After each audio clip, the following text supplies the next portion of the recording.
हमारे साथ पूर्व केंद्रीय मंत्री कांग्रेस के वरिष्ठ नेता कपिल सिब्बल साहब हैं। प्रधानमंत्री ने जो आरोप लगाए ऑपोजिशन पर, आंदोलन जीवियों ने आंदोलन को, जो पवित्र आंदोलन है, उसको पूरी तरह से बर्बाद कर दिया, उस पर प्रतिक्रिया देने के लिए सिब्बल साहब, प्रधानमंत्री ने, आपने एक तो राज्यसभा में बड़ी एम्फेटिक स्पीच दी, प्रधानमंत्री ने लोकसभा में बोला कि आंदोलन जीवियों ने इस पवित्र आंदोलन को पूरी तरह से बर्बाद कर दिया। आप इसकी पवित्रता मान लो ना भैया, हमको दरकिनारे कर दो।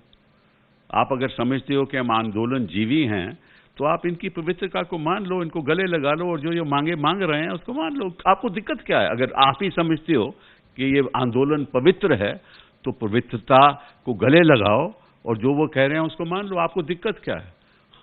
ये हमारी मांगे तो नहीं है, ये तो उस पवित्र आंदोलन की मांगे हैं। तो अगर आप खुद ही मानते हो तो मान लीजिए उनकी बात। ऐसा कह के सिब्बल साहब वो एक तरह से आप लोगों को, ऑपोजिशन को हिट कर रहे थे कि आप लोगों ने डिरेल कर दिया, आप लोगों ने इनको बहकाया है। अगर आंदोलन पवित्र है और उनकी बातें पवित्र हैं तो डिरेल कैसे किया? अरे उनके अगर मांगे पवित्र हैं, आंदोलन पवित्र है। और मैं प्रधानमंत्री जी से पूछना चाहता हूं कि आंदोलन हो क्यों रहा है, इस बात पे थोड़ा ध्यान करें।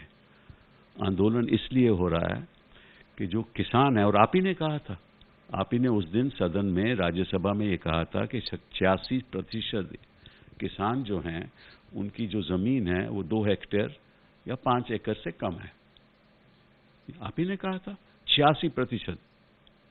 और वो मार्जिनल फार्मर्स है, वो तो रोजी रोटी उसी से चलती है उनकी। अगर और 17 प्रदेशों में जो किसान की आमदनी है वो 20,000 रुपया सालाना है, इसका मतलब 1700 रुपया महीना। ठीक है ना? आप अपने जो आपके जो मित्र हैं, उद्योग मित्र हैं, आंदोलन जीवी नहीं, उद्योग मित्र हैं जो आपके, उनको तो आप छप्पड़ फाड़ के फायदा देते हो। उनको पोर्ट्स भी हवाले कर दिए, एयरपोर्ट्स भी हवाले कर दिए, गैस डिस्ट्रीब्यूशन एजेंसीज भी हवाले कर दिए, स्टील में। और आपने जो राहत दी उद्योगपतियों को, उनकी दर जो टैक्स की दर है वो 25% कर दी, और नई इंडस्ट्री लगाएं तो 15% कर दी SEZ में। ठीक है ना? उनको तो आप जो मांगते हैं दे देते हो, और वो तो मैक्सिमम मांगते हैं उनके फायदे के लिए। ये तो मिनिमम मांग रहे हैं, ये तो कह रहे हैं हमारी इनकम ही 1700 रुपये है, हम गुजारा कैसे करेंगे? उनको मैक्सिमम, इनको मिनिमम। ये पवित्र मांग है, वो तो अपवित्र मांगे हैं, क्योंकि वो तो चाहते हैं कि उनका उद्योग चले, प्रॉफिट मिले, ताकि इलेक्ट्रल बॉन्ड्स के द्वारा आपको भी थोड़ा फायदा हो जाए। तो बड़ा आरोप लगा रहे हैं आपकी, इलेक्ट्रल बॉन्ड से फायदा, इसके पीछे ऐसी। बिल्कुल, आप बताएं ना किस किसने पैसा दिया है, जनता को बताएं। मैं तो ये पूछना चाहता हूं प्रधानमंत्री जी से, जो वो पवित्र मांग है उन इंडस्ट्री की, उन पवित्र मांगों को मानकर उन लोगों ने आपको इलेक्ट्रल बॉन्ड्स में, आपकी पार्टी को, आपको नहीं, आपकी पार्टी को इलेक्ट्रल बॉन्ड्स में कितना पैसा दिया है, ये बात साफ हो जाए, बता दीजिए हमें।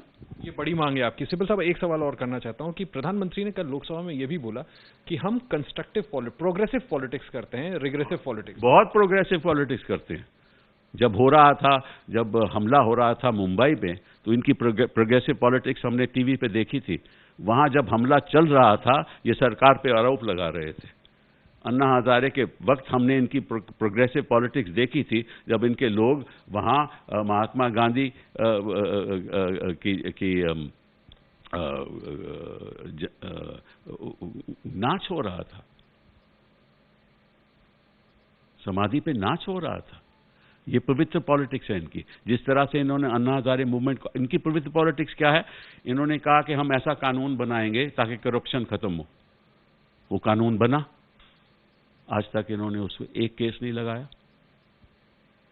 और इंटरनेशनल संस्थाएं कहती हैं कि साउथ ईस्ट एशिया में सबसे करप्ट अगर कोई देश है तो हिंदुस्तान है।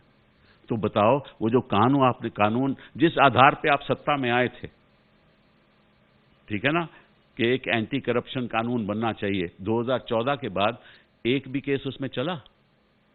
तो ये तो आपके पवित्र आंदोलन की, आपकी पवित्र आंदोलन की हम बात कर रहे हैं। सर, एक बड़ी महत्वपूर्ण बात और कि हमने देखा ट्विटर को लेकर के, ट्विटर के रिप्रेजेंटेटिव्स से सरकार के रिप्रेजेंटेटिव्स की मुलाकात हुई, बड़ा क्लियर डिक्टेट दिया गया है कि आप बॉट्स को, अनवेरिफाइड अकाउंट्स को और इस तरह के ट्वीट्स को आप अपने प्लेटफॉर्म्स पे जगह देते हैं। इस देश में आपको इस देश का संविधान कानून मानना पड़ेगा और सरकार इस बात से बहुत डिसअपॉइंटेड है कि जो बातें आपने मानी भी वो बहुत ही ज्यादा डिले करके। देखिए, जहां तक ये बात है सरकार की, भाई सरकार की बात माननी पड़ेगी, तो फिर सरकार को ये भी होना चाहिए और ये भी ट्विटर को कहना चाहिए कि जो जहर लोग फैला रहे हैं और हम देख रहे हैं वो कौन लोग हैं, शायद आप उनको जानते भी हो, मुझे नहीं मालूम, जो आर्मी ट्रोलिंग की लगी हुई है, जो जहर फैलाते हैं, जो झूठ फैलाते हैं विपक्षी दलों के खिलाफ, और विपक्ष में पर्सनैलिटीज के खिलाफ जो जहर फैलाते हैं, तो आपको ये भी ट्विटर को कहना चाहिए कि वो भी बंद करो।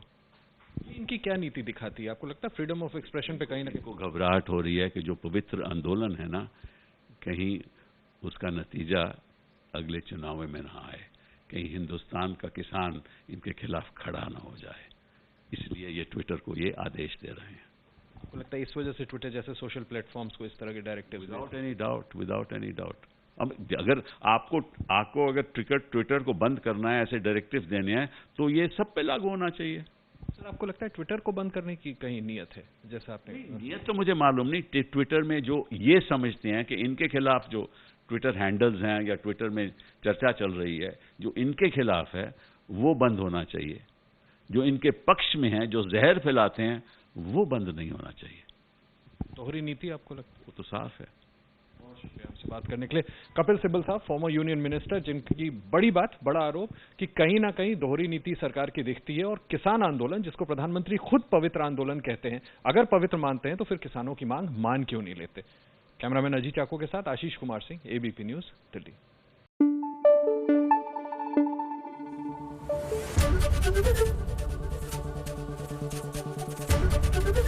एबीपी न्यूज आपको रखे आगे।